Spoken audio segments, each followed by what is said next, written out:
भोले आसन लगाए, नंदी बैला के मुखले निर्मल जल बहाए।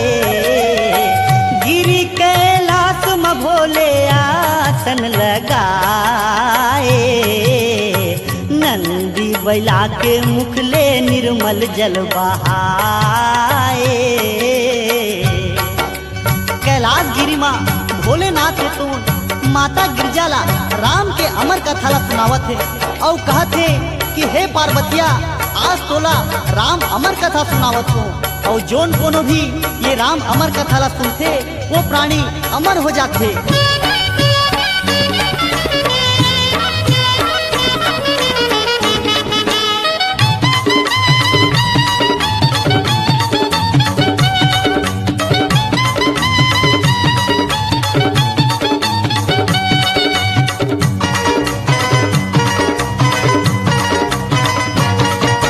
राम कथा ला सुनत सुनत हो,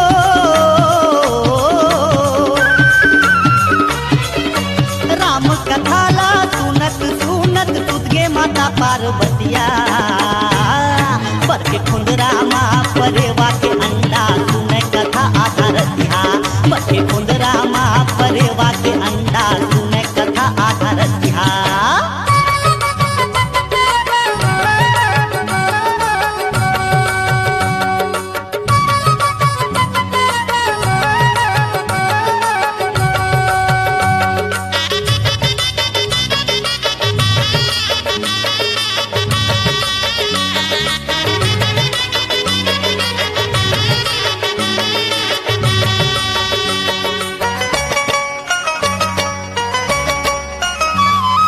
माता गौरी लाहू कारू देवत आगे निंदिया रानी है,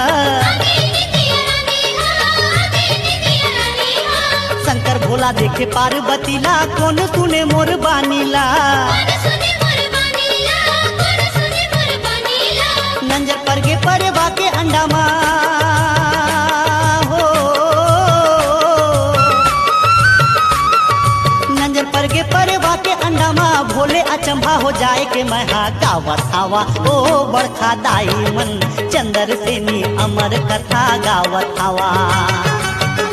महा गावत हवा जी मोर संगी मन चंदर सेनी अमर कथा गावत हवा।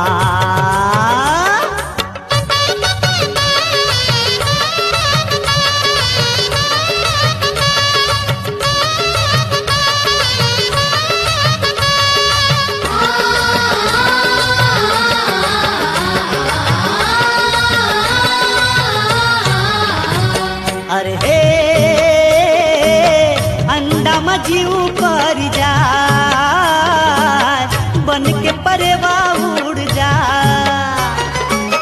भोलेनाथ त्रिशूल उठा आगू आगू परेवा भागे शंकर पीछू पीछू कूदाए जी, फिर भी पकड़ नहीं पाए। जय हो मोर चंदर सेनी माँ।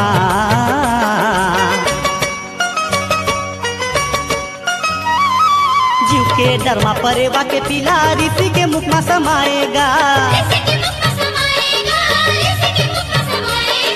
हफरत कूदत आए शंकर ऋषि ला कहे निकाले बर। ऋषि मुनि हर हाथ जोड़ के हो,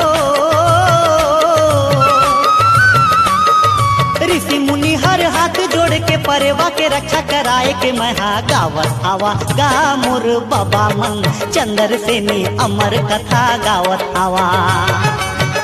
तुमन सुनत रहा गा मोर भैदा मन में चंदर सेनी अमर कथा गावत हवा।